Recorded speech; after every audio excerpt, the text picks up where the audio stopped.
Так, есть заливной клапан. Как он устроен,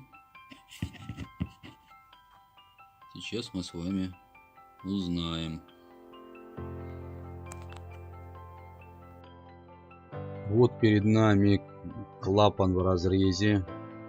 Здесь есть фильтр-сеточка, еще один фильтр и резиновая прокладка, которая не пускает воду. Подадим на этот клапан 220 вольт и увидим, как он открывается. Вот так осуществляется допуск воды в стиральную машину. Катушка и 220 вольт.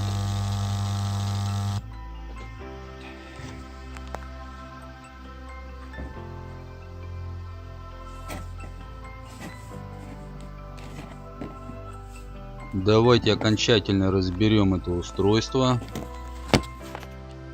Вот здесь вот есть возможность открутить. И внутри мы с вами увидим сердечник с пружинкой, который управляется катушкой, соответственно.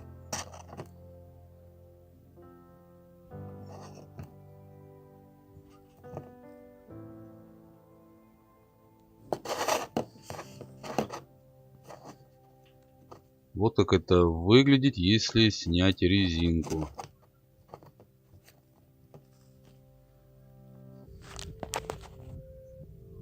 А вот так вот у нас клапан полностью разобран, так сказать, совершенно.